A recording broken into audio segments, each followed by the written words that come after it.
What is the message you're sending to Ottawa? We've had enough. We've had enough with the structure that keeps Alberta down, prevents us from changing things to chart our own course into the future. We're done with it. My grandparents fought for Canada, and they'd be proud for what I'm standing for now, because it's not Canada anymore. It's not the country we grew up in. It's not the same country. The more educated people get on what actually is going on, and that we're not a bunch of rednecks trying to break up the country, that this is a very sophisticated, nuanced issue, the more adherence I think we'll get, the more converts we'll get. Why should Alberta foot the bill for Canada? Why should Alberta, who's the hardest working people in this country, why should we pay for the welfare state of Canada? With Danielle Smith, I feel like her demands and what she's setting up for the federal government is going to fail and prove the case for Alberta independence in real time. Independence, in my eyes, is inevitable. I mean, you can't be governed by people and taxed by people who won't allow you to change the system that you're governed by. That's not democracy, that's tyranny. Are they taking us down the path to communism? Yeah. Are they censoring us? Yeah. Are they stealing our guns from us? Yeah. Come on, let's go. Alberta will be free.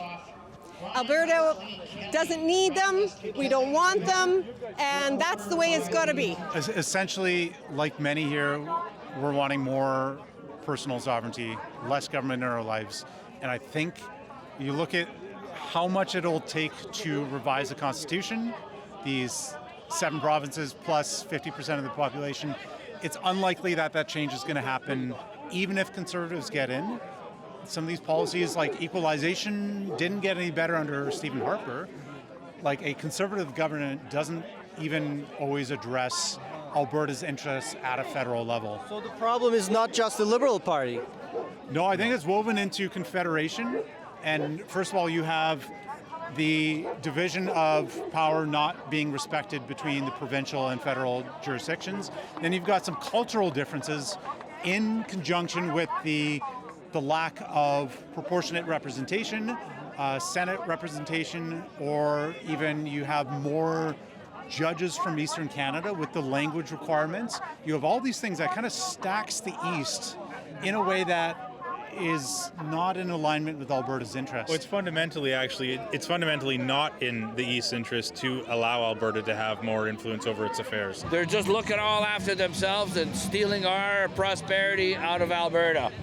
Just what Ottawa has done to this country and how it treats its citizens to be subjects, and there's government supposed to be employed by us, but they've turned to as if they're lords and tyrants over us, and they expect our undying allegiance. This is Alberta speaking now, and today was a huge step in the right direction.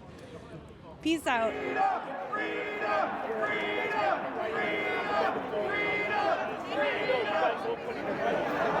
A message was sent in the 1980s by the federal government